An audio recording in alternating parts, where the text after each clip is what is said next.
styles. The good, the bad, and how to find yours. Ayan. So, magbibalinta na ba tayo or mamaya-maya konti? 10:30? 10:30? 10:90? 10:20. 10 minutes pa. So, ang goal natin dito is to help you find your preaching voice. Yan. Paano yung voice natin? Bakit importante ito? No? So, napaka-importante kaya baka sobrang nakasing-singgit. Di boses mo nga kas-kasaba. Di ba? Sobrang nagbaba. So, makakitilan. That's why when you preach, kailangan nakamodulate ang boses, no? Natin controlled, mahinahon, and of course, it is rare to hear a preacher na monoton. Mga kapatid, kailangan natin mag-humble sa harapan ng Panginoon. Monoton, na? So, preachers need to learn appropriate voice inflection, vocal dynamics. Meron din tayong paggamit na strategic poses that would help communication interesting. So, may sinasabing preaching style na poor structure, may poor delivery, no? So, I am telling you this because I want you to be a preacher God made you to be. Gagawin ka ni Lord na isang preacher. Kaya, itong mga ito, pinag-aralan natin na mga idea na ito, na yung preacher's voice, we're not talking about yung sound actually, yung physical voice niya, how deep or how high, crescendo, decrescendo, nor about his accent or verbal tics. Rather than talking about the distinct feel of preaching and communication. Paano mo ma-communicate yung tema mo? Paano mo ma-i-relay ng maigi? No? Preacher's voice is a mixture of how he sounds, his dynamics, his points, his emphasis, his points of view, and other qualities that are distinct to him. So, the preacher has found his voice comfortable in her own. So, hindi gaya-gaya sa dahil may nagustuhan ka na ang galing-galing niya, ang grabe ang mga pakulo niya, na? So, hindi ito gaya-gaya. Until a preacher found her voice will often sound like a copycat, no? Yung nagmayakman nga, Ajay kasabana, kaya't ko man, nakasjaya ko mga saba. Nga hindi yun, no? Kasi ibang pinapagawa sa'yo ni Lord. Iba-iba tayo na klase ng mga preachers. Si Sario, ibang klase siya na klase ng preacher. Si Pastora Tina, lahat tayo, iba-iba. Si Pastor Jeff, iba-iba yung klase ng style natin ng pag-preach. Yun ang ipinapadevelop sa atin ni Lord. So, ang atin lang isipin kung paano natin mai-communicate yung mensahe na dinadala natin. So, hantayo ako ng diyan man, naglaing ag English. Kasjay kahit ko mga agkasabati kasjay, no? So, hindi pwede yun, no? Borrowing phrases, intonation, gestures, or habits of other preachers ay copycat. So, may preacher na thoughtful, intellectual, yung salita niya nakakonect sa mga intellectual people. May ganun na preacher. Educated people, no? So, some preachers are passionate. Meron din witty. Yung humorous na pastor, yung may pastor din na nag-sermon na sarcastic. Meron din preacher na entertaining, creative, pasayaw-sayaw, pakanta-kanta. Yung pastor si Pastor Danilo Solana doon sa Cagayan de Oro, natutuwa ako pag dasalo-salo kasi at kanta-kanta. Yeah. So, yun ang style din niya na mag-preach. So, very humorous siya. So, may preacher na, they always exude wisdom. Yeah, gusto nila lagi yung ang lalalim na mga wisdom, no? Na ang listener, doon na dyan mga bago nga makutlo sa ilahang mga sa iyang preaching, no? Na narinig nila sa kaso. May preacher din na they move almost constantly, no? Na naglalakad-lakad. Minsan pagpatayo siya ng tao ng isa sa congregation, no? At maipapagawa siya. So may mga preachers na ganon. And meron ding preacher na straightforward. May preacher na palakwento sa kanyang nakaraan, na as part of her testimony. So may preacher na nakaka-inspire na-inspire yung kanyang mga hearers, na papalago yung kanilang faith. At may mga preachers na at the end of their sermons, nag-altar call, ganon. So, Pag-aaralan natin ngayon yung mga pulpit ethics na dapat nating i-avoid na hindi maganda sa pagdinig natin. So, pagkatapos natin sa ating preaching clinic, anong klaseng preacher kaya tayo maging? Na? So, just as a reminder, when you preach an inspiring message that encourages the faith of the listener, that in their struggle, andyan ba? That in their struggle, they will find hope in God, that those who are in deep pain, experience sufferings and trials will find help when they engage to God's words, to reach the God-given potential through Jesus, that the listener will engage their lives to God, acknowledge the holiness of God. Yun ang pinupuntayan natin. Bakit tayo nagsisermon? So, may mga preachers na gustong-gusto kong pakinggan yung kanilang daily guides, no? Daily lives, kagaya ni Ed Lapis, no? Na si Saging, yung pastor ng CCF, Bong Saging, yan. Maano ka talaga sa mga preaching nila. So, mga practical yon. So, ang dami kong natututunan sa kanila. So, in preaching, you need a lot of studying, praying, bago may deliver yung word of God, no? May mga bagay tayong dapat tandaan when we deliver our preaching na kailangan nating i-avoid because it is not helpful. And it will diminish our effectiveness. Una, ayan, tingnan natin yung una. Yung una daw ay, look at me, preacher. Ano kaya yan siya? Sabi niya, we must speak to have our sermons connect with people where they are and teach them as much by how we connect with them as what they say. So may itong mga preacher na ito, yung sermon niya ay patungkol sa kanyang sarili. It looks like a preacher sharing too much stories about himself. Oo. May pastor na ganon. So, may preacher ganon. So, ito yung unang i-avoid daw natin. Yung look at me, preacher. Kasi as preacher, our goal is to point to Jesus, not to ourselves. Dapat si Jesus ang bida sa ating preaching, hindi ang sarili natin. Amen? So, we must seek to have our sermon connect with people where they are and teach them as much as they connect. No? Pangalawa, the comedian preacher. Yan. Humor is remarkable, of course, no? Gift of God yan. Part of the good of His good creation. Kasi si God humorous. Especially valuable when it comes to preaching. So it helps relieve tension. Pag yung pastor, patawa ng patawa, no, nakaka-relieve yun ng tension. Lalo na may pumunta na church, ang laki ng problema. So, nawawalan siya ng gana mag-church. So, yung mood niya, sira yung puso niya, pumunta sa church. At then, nakinig siya sa pastor, patawa ng patawa. Pero, minsan, hindi nila maalala kung ano yun. Diba? Wala yun. Puro tawa lang ng tawa, pero hindi maalala kung ano yung totoong mensahe talaga. No? So, yun din ang i-avoid natin. So, sabi natin, wow, ang preacher is so funny. Pero wala silang naalala sa Word of God na dinala niya. Kundi yung kanyang patawa lang. So, the preaching is really distract from the focus of preaching. Number 3.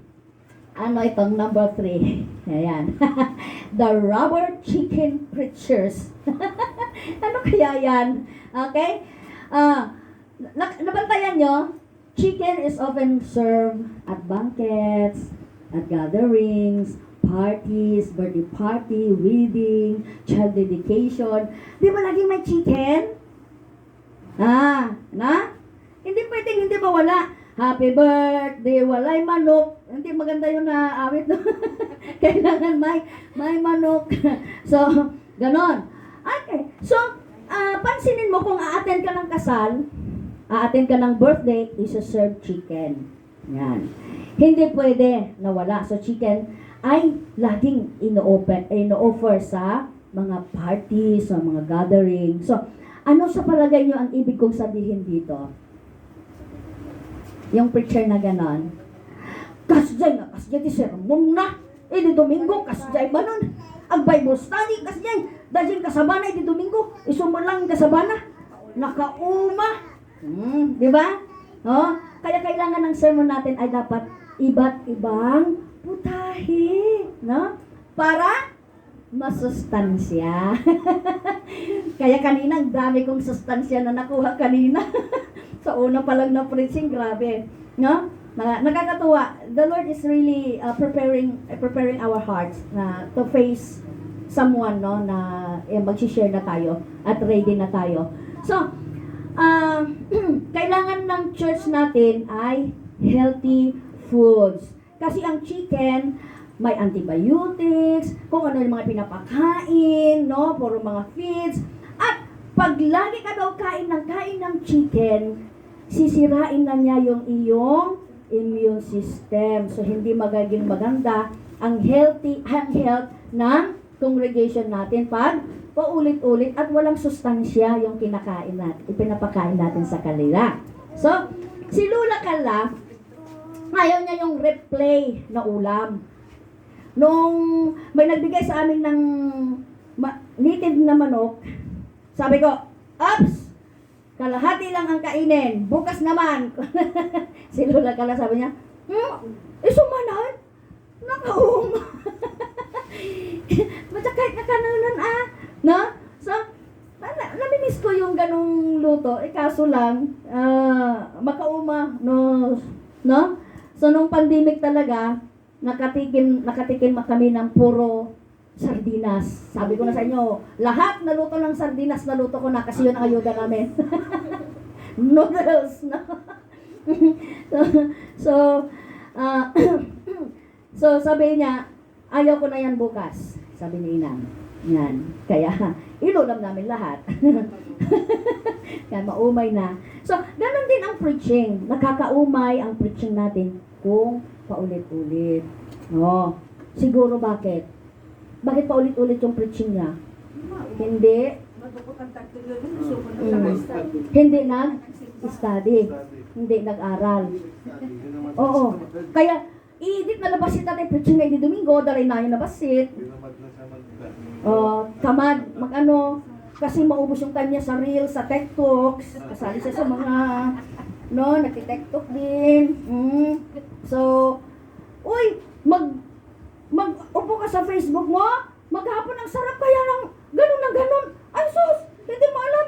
Uy, tanghalian na, wala pa kaming panghanda. Ay, ang sarap ng ganun mo, nood ka lang dyan, mga pinapayaman natin yung mga nagre-reels. No?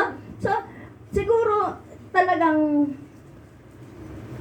hindi makapag-study o walang bagong maikasaba, so ulit-ulitin na lang. So, meron din tayong number 4, the microwave preacher. Basahin nga natin itong microwave preacher. The microwave preachers habitually recooks and usually overcook it. Nakuha nyo na?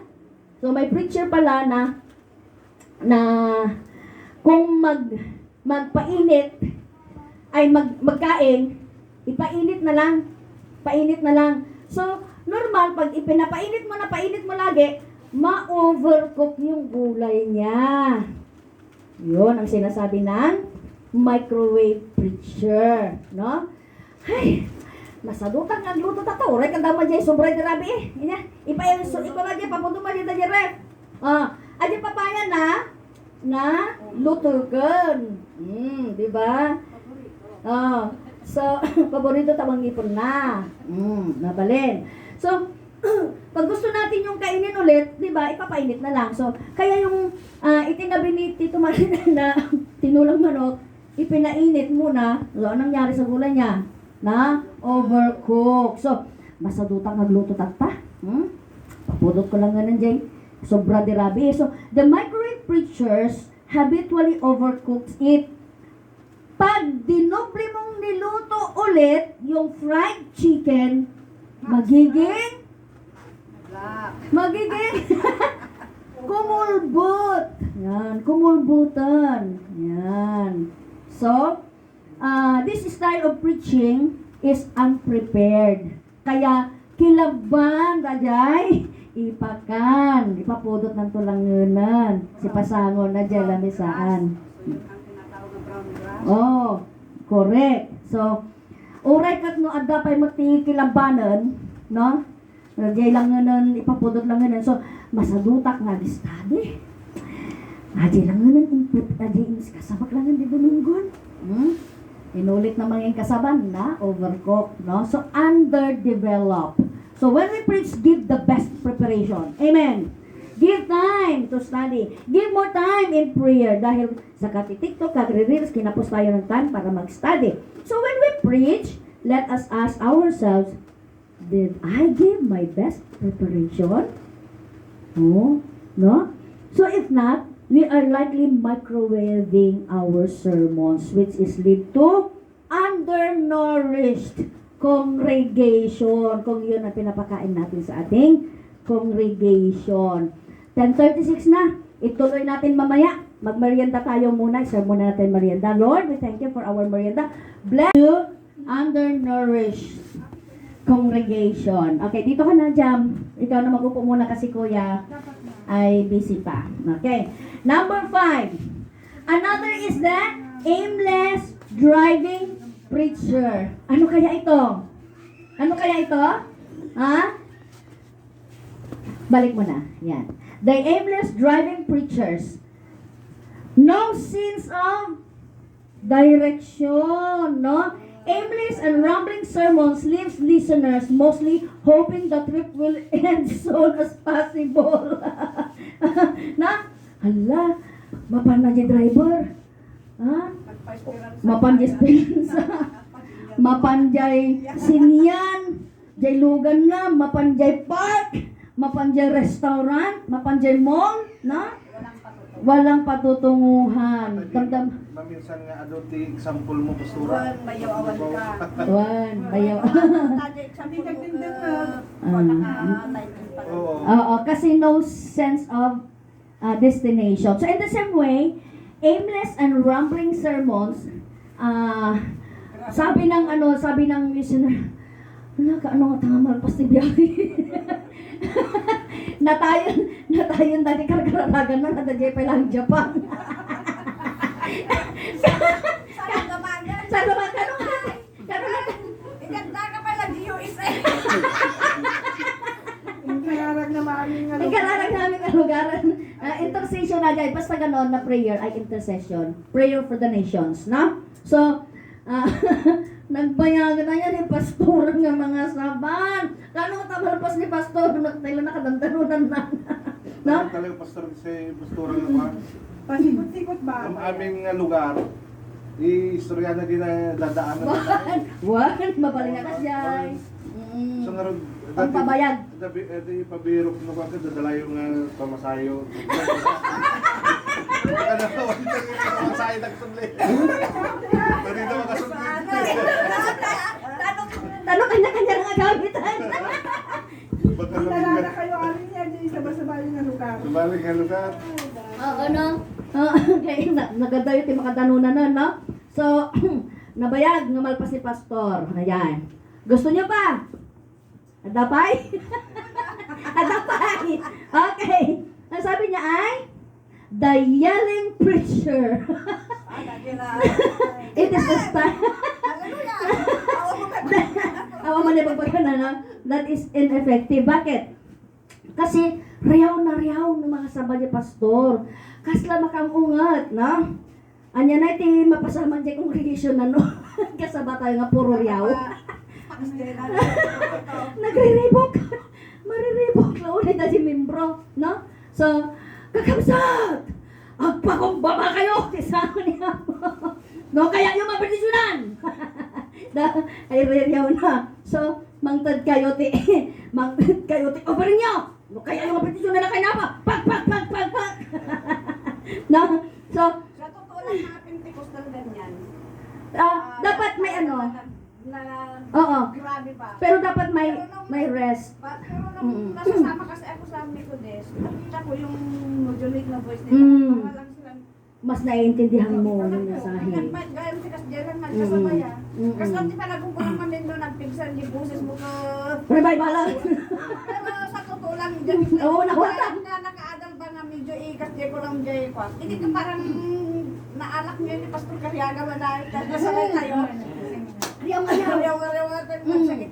Nakas ni Gaya. Awa mo kargana. Kasi nga, hindi ko, medyo na naadal-adal ko na inadap ko hindi Yun. talaga Oo. parang ganun. Ano siya, hanay. Hanay, no? Modulated ang boses. So, ureryaw ka nga riyaw, o makargana, datay iriryaw mo, no? So, hadapay? Hadapay, kaya yung pay? Okay, last. Ano sa palagay nyo? 7. Okay. Ito. Ito na. Naalala mo si Pastora.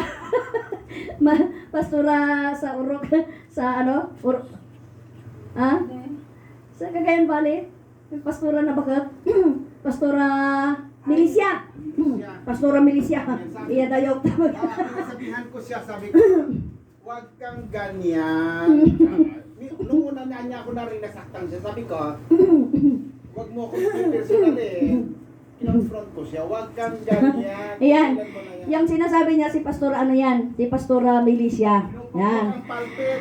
Kadaag ka sa ba? Kadaag sa o. Pukpukan natin iman na jay pulpit. Pagta pulpit ako kayo. Nga kasta no? So, kasta na nga adatilan sa nga ipukpukpuk na naging hobby niya yung pagpukpuk ng kamay niya sa pulpit. So, uray lang no, makikitog kami. Nagpinta siya kasama na pero bigla nga pumunta na di pulpit. Uray kami na makikitog. Uy, nasanay tayo kaya, di ba? Sa minsan ni President. Pero may ano din yan pala, no? May mga disadvantage, no? So, iti dati barbaro. Iti dati barbaro nga membro. Ay, adam yung barbaro nga nagsimba. Barbaro nga invite. Nagsimba. Kunana dyan tao. Iti nagsawda dyan nga bakit, ay nagkasaba dyan nga bakit ka kunana ka. Hindi ako ang subli nagsimba. Nakikito ka mabubutan na tayo pastura yun. So, Nagsisilok ka, may bagada. tira magbagal. Kasaw dati dagis ba? Kadaw karong silok ka. Ay, magiging Dagis di magbagada. No? So, i-avoid natin ito, no? Pwede man natin makuha yung ano nila, attention nila without hammering the pulpit, no? So, if you want to be a good preacher, huwag mong gawin itong pito na ito. Huwag natin gawin. So, we must be careful that our sermon don't end like this. Amen? So, let us carefully connect every sermon with Jesus. Pag nagbabasa kayo ng Bible, hanapin niyo si Jesus sa Scripture. So, to find your best preaching style, find the structure and voice, and fits who you are and the context you're ministering in. And let's consider better approach to preaching. Pwede ka naman makipag-connect without hammering the table. Nasa, you are a preacher because you have been saved by a great and gracious Savior. That you want the world to know kung gaano kaganda ang buhay na nasa Panginoon. Yun ang dapat mensahe natin. No? Hindi man ito bed of roses ang magiging Christian. No? Pero maganda kung naiangkla ang kaluluwa mo sa Panginoon. Itong katawan na ito, pinapaganda natin, make-upan, dinadamitan, nilalagyan ng alahas. Di ba? Pero hindi yun ang importante pala. Hindi yung rupa mo, hindi yung pango na ilong mo. Si Lord ang nagawa ng ilong natin. No? Si Lord ang nabigay ng malaking katawan. Oo. Hindi mo yan, hindi yan natin maano. Si Lord ang gumagawa niyan. Paano mo tatanggapin na ganun ang mukha mo? Oh, ako, sabi ko, bakit iba yung ilong ko sa kanila, mga kapatid ko? Bakit ganito? Oh, pero Lord, hindi ako magsakit yung nakong ko. Kay, sabi mo, ikaw ang gumawa sa akin. I am fearfully and wonderfully made. Hallelujah! Ay, salamat Lord. Kahit pango yung ilong ko, okay lang. Ang importante kasi, hindi yung katawan, yung kaluluwa kasi. No? Yung kaluluwa kasi yung pinaka-importante. Kasi yun ang makikipag face to face kay God, yung kaluluwa. Hindi yung katawan. Yung katawan na ito, mawawala ito. Urit at tatagtagan na dati yung katawan. Wala kang maramdaman. No? So, pag namatay ang isang tao, hindi mo na alam kung anong gagawin nila sa'yo. Pwedeng bigyan ka ng magandang burol o itapok na kaladya karayanan. Wala ka na magagawa doon eh. No? Yung bahay mo na pinagpundaran mo, binigay mo lahat ang pera mo doon. Isang araw, pag namatay ka na, hindi na ikaw ang titira sa bahay na yan. Yeah? Hindi mo man pala madadala doon sa libingan mo. Darating ang araw, yung sasakyan mo, hindi na ikaw ang sasakay. Yung kwarto mo, hindi na ikaw ang matutulog. Yung kotse mo, hindi na ikaw ang magdadrive. Yung banyo mo, iba na ang maliligo. Wala ka nang magagawa doon. Kaya ang importante sa atin ay yung ating kaluluwa, hindi yung katawan na ito. Hayaan mo kung anong tsura ng katawan na ito. Hayaan mo lang yan. Siyempre, No? pagandahin din natin. Magligo din tayo, of course. At, kaya nga pala magtaas naman itong ilong ko ay medyo lagyan ko siya dito ng brown, no? para Walang pulbos. mukhang medyo tatangkad naman kasi or egsilusak apay pumintas yung ko, no? Egsilusak. Di ba? Wala naman, magmaldita ako, gaganda ba ang buhay ko? Hindi, no, hindi yon. So, ang pinaka-importante sa lahat ay yung kaluluwa ng isang tao, maiangkla natin sa Panginoon. So, in conclusion, you are a preacher because you have been saved by a great and gracious Savior. And you want the world to know you. Kung gaano kaganda ang buhay na sa Panginoon, we preach the Bible to say that what God thinks.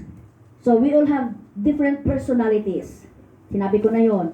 And we will be influenced by our preaching. So, we all have different spiritual gifts. Sabi ni Pablo sa 1 Corinthians 12:4-7, niremind tayo ni Paul na we have varieties of gifts, varieties of service, varieties of activities. Iba-iba ang ibinigay ni Lord sa atin, but we have the same Spirit, the same Lord, the same God who empowers us, and this manifestation is for our common good. So in addition to that, the different personalities, sinabi natin na preachers have different giftings that influence their sermon. Like, basahin natin yung Ephesians 4:11. And he gave some apostles, prophets, and some evangelists, and some pastors and teachers. Yan. So, yung maganda kung yung gifting daw na ito, yung 5 giftings ay nagmo-move sa isang church. No, maganda daw may prophet dito sa church na ito, nakakakita siya ng visions at nasasabi niya sa church. Maganda din na may evangelist tayo dito. Maganda. Yung pastor teacher pinag-isa na ngayon eh. Yung pastor ka teacher ka rin, no? So, nagalihok siya sa simbahan na ito. And pag ganun, yung 5 gifting na yan ay nag-work sa isang church, that church will be a growing church. So, wini-welcome natin ang mga evangelist, pero ayaw natin yung prophets, no? Kasi nasasaktan tayo sa sasabihin ng prophet. Masakit talaga, no? So, natatakot tayo sa sasabihin niya. Ang nakabubot ng Oh. good or bad man ang Yes. Oh, sino ang anong nangyari kay Jeremiah dahil ayaw nila yung prophecy niya? 'Di ba? Hinulog siya cistern, oh? Ilang ang araw siya, isang buwan yata siya doon sa ilalim ng balon na may tubig pa ata yun o walang tubig. Kasi kawawa ang prophet kasi sinasabi niya yung sinasabi ng Panginoon. Nakakasakit sila. sa testamental. Oh. Kung ayaw nila marinig yung isasabihin. Papatayin nila yung prophet. Di ba? Naglamlamang ni Elijah. Hindi ko ba? Madi na kaya timanganan na ti-discourage sir. Apo, pinagtanak ti init ti talong kawon. Tapos pinagtudok. Tapos may sakon nga nabatin. Eh di ba? Oh? Oh, iso taglumlumangan. Madina ka ti mga nun. Wala da juwa ka. Hoy, mangkan. No? Ate tinumumon. No? No? Okay? So, sa pastors, passionate ang pastor. Is often a good gifts, and the preacher should not ignore yung passionate talaga, loving talaga yung pastor. Kaya kung gusto mo na mag-preach ka ng giving, ibigay mo sa special messenger. Yan.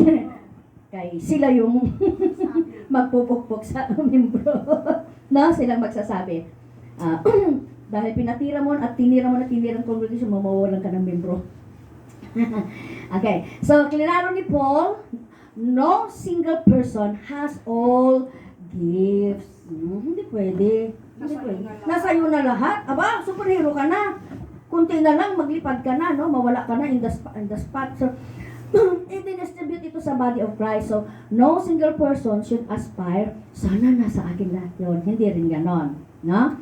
A preacher should not aspire, they have them all. So, God has given you a distinct preaching style, and let us use this for the glory of God. So, next meeting would be our last meeting. No? Ituturo ko yung for spiritual gifts, for spiritual truth of sharing the gospel. So, dito matututunan natin kung paano mag-soul winning. And don't you know that soul winners have rewards? Yan. Sasagutin ko na yung tanong natin, no? So, there is, of course, a reward offered to soul winners, and these rewards are spoken of in the New Testament under the figure of crowns. Corona. Oo, na-save ka. That's good. Hallelujah. Nakapasok ka sa langit. Na-save ka. Pero pag kinukurunahan na yung iba na sabi niya, Gina Bagayas, crown of righteousness.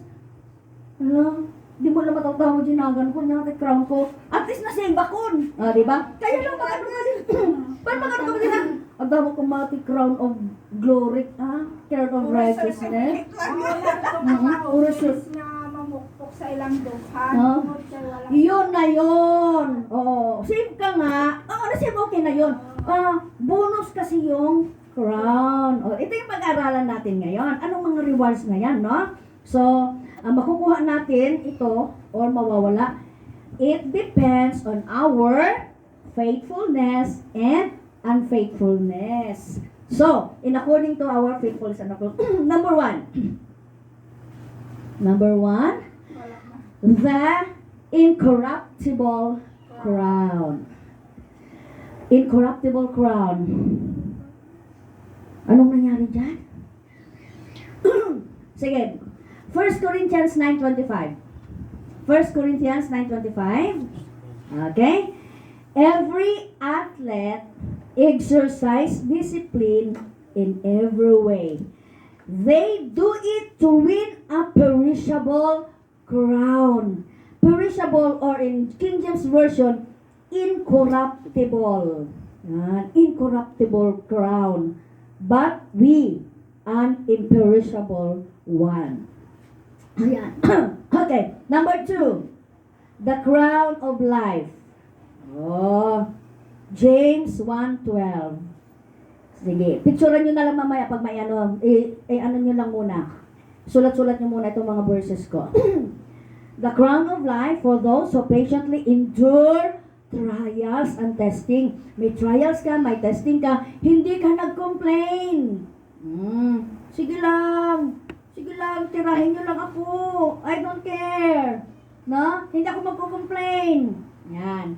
Kasi ang mga complainers daw, hindi makapasok sa promised land. Diba? Yung first generation ng Israelite, no one enters except Joshua and Caleb. Even Moses. Bakit? Ano kayo nagawa ni Moses? Siya yung sikan-sikan ni God. Pero bakit hindi siya pinapasok? Ano sa palagay nyo? Hindi niya nakita. Sabi ni God, umakyat ka sa Mount Nebo at tanawin mo na lang ang promised land. Umakyat siya, matanda na siya, uugod-ugod na. Umakyat siya sa Mount Nebo at tiningnan niya ang promised land. Lord, Pwede bang papasukin mo rin ako? Hindi. Bakit? Baka mali. Anong nagawa niya? May nagawa si Moses. Diskubrihin niyo kung anong ginawa niya. Pagpapag niya sa bato. Pinukpok niya yung bato. Sabi, kausapin mo. Kasi, mas mabuti pa yung bato nga kakausapin mo, tatalima sa'yo, kaysa sa mga tao na pusong bato. Mapapahiya ang mga tao ngayon kasi yung bato, kinausap na, maglabas ka ng tubig. Kasi yung mga Israelita, matitigas ang puso. Yan. So, iba ang ginawa ni Moses. Yun ang kanyang reward. Tinanaw na lang niya ang promised land. So, yun daw maka-endure ng trials, maka-endure ng testing sa buhay nila, without complaining, murmuring, sige lang, go lang kayo, calm lang kayo. James 1:12, blessed is the man who remains steadfast under trial, for when he has stood the test, he will receive the crown of life which God has promised to those who love Him. Ang ganda. Gusto niyo ba yung crown of life? So, patient lang ang kailangan sa mga testing natin. The crown of glory, The crown of glory. 1 Peter 5:2-4.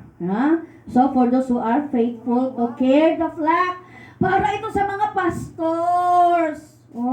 Crown of glory, darating sa kanila isang araw.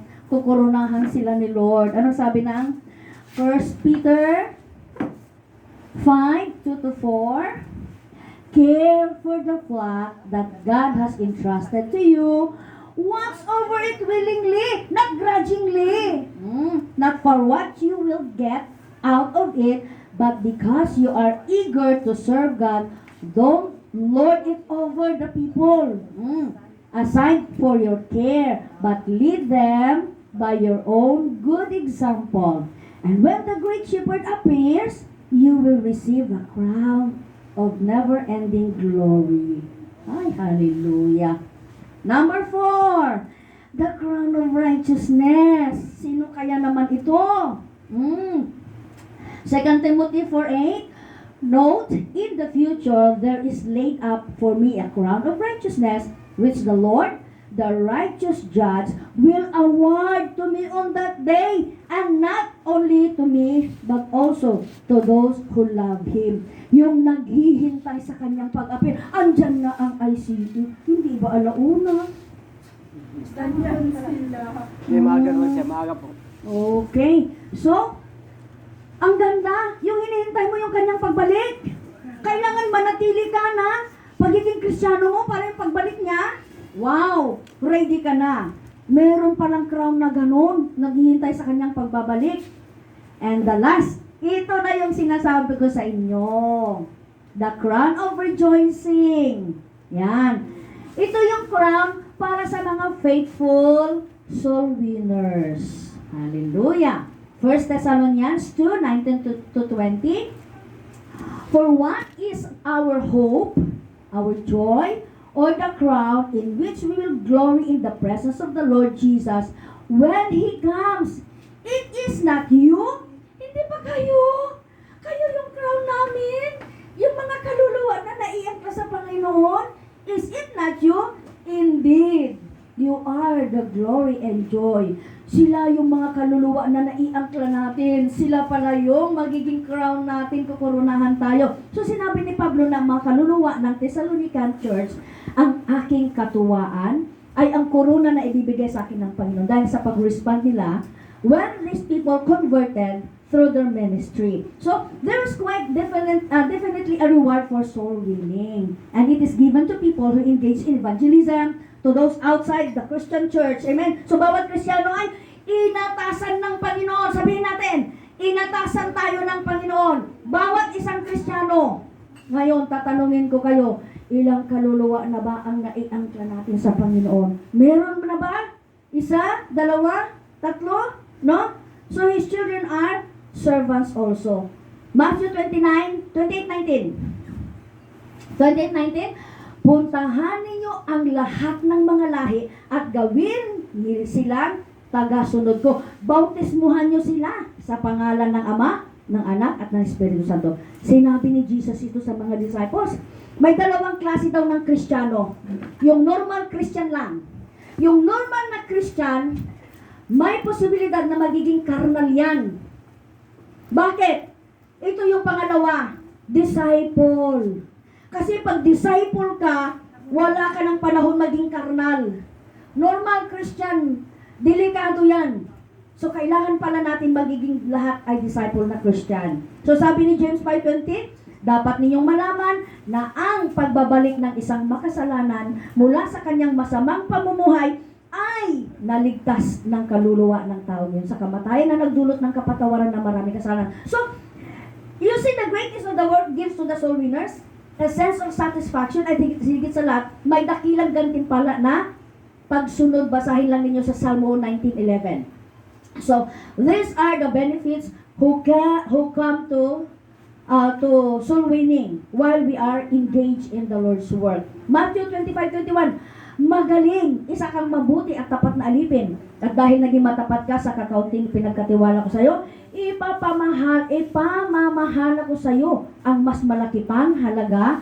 Ito ay ang promise ng Panginoon sa bawat faithful servant. So whether we have to meet with much or little success in our work, it is not the point. The reward of our Jesus is for our faithfulness. Para sa faithfulness na doon. So the value ng work natin ay makikita at the judgment seat of Christ. So sabi ng Ecclesiastes 11:6.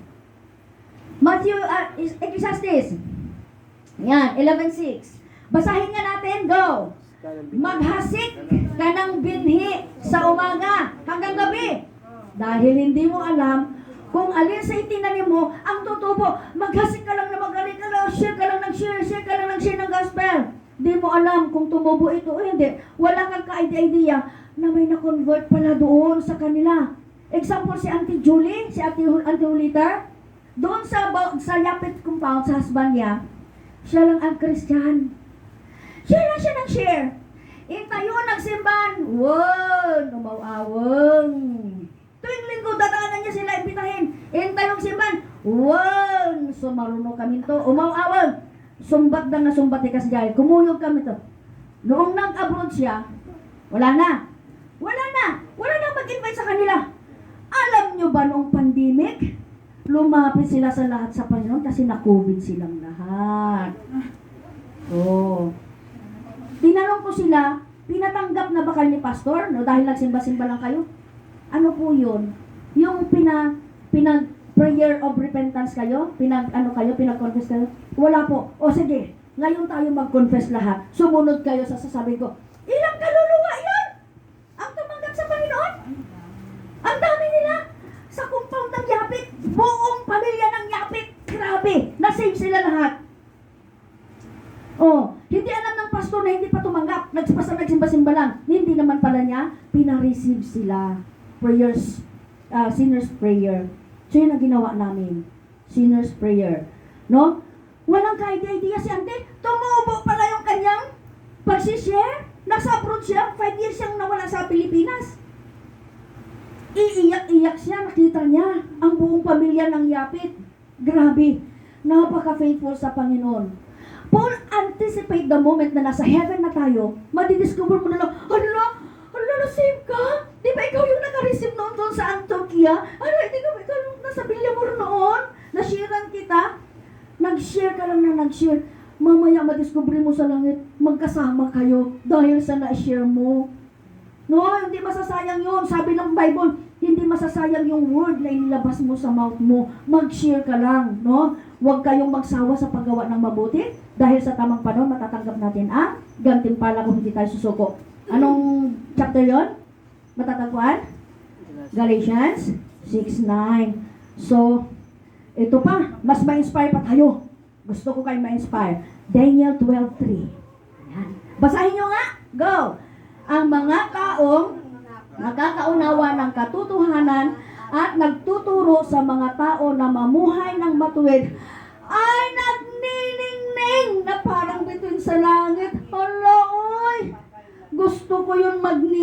hallelujah, we will shine like a star in heaven.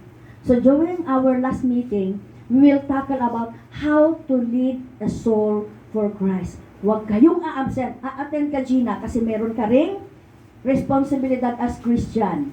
Mag-share ka ng gospel. Kasi Kristiyano tayo. Yan. Walang a-absent sa last meeting natin. Sa Monday yon. Hindi! Sa Saturday yon. Oh, 4 years na natin ha. So matatapos na graduation na natin sa Bible School. Oh, mag-graduate na tayo, no?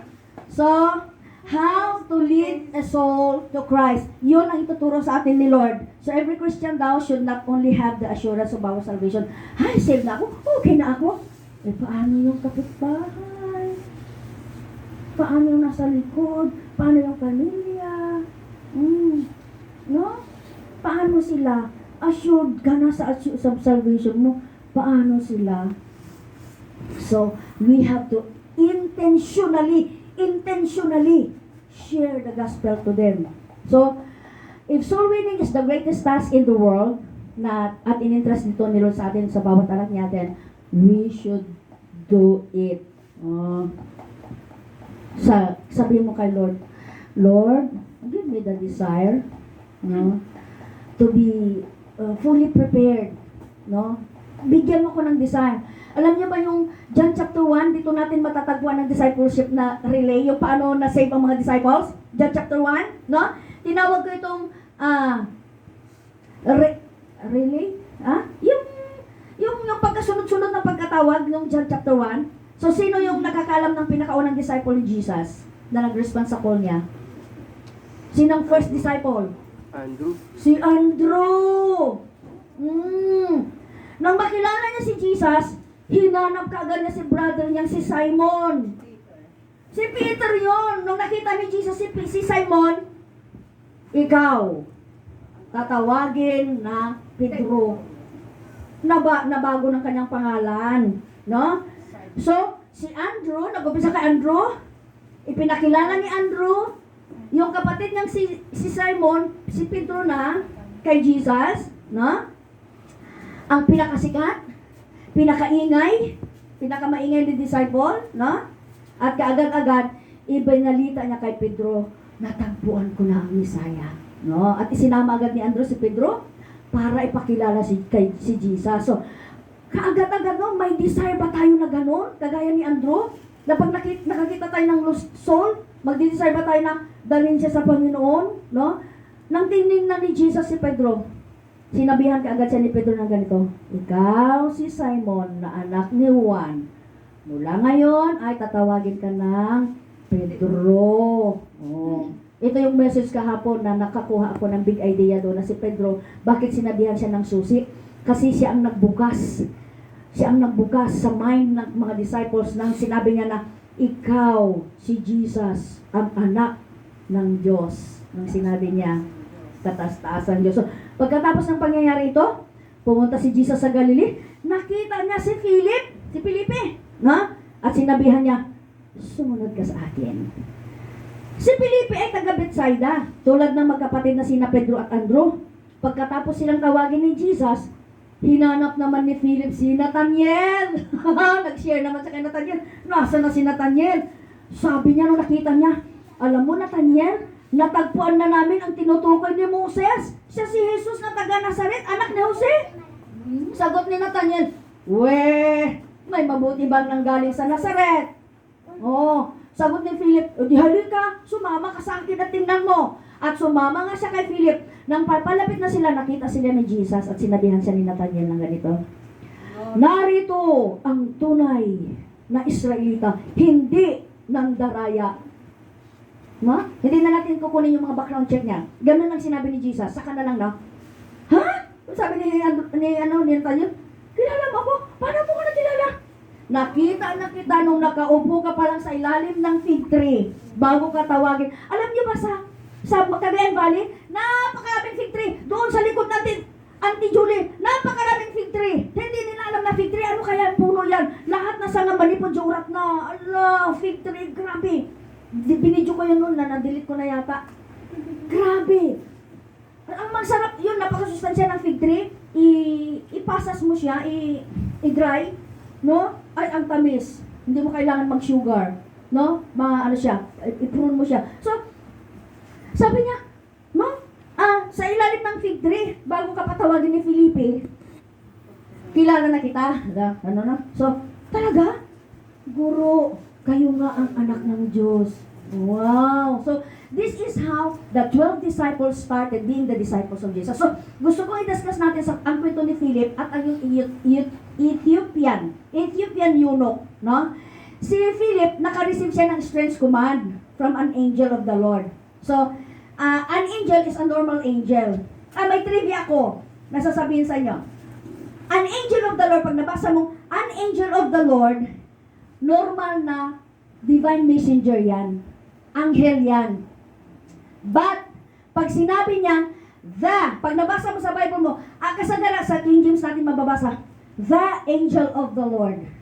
Pag yung phrase na ganon, sa Septuagint, to signify a Christophany, the pre-incarnation of Jesus.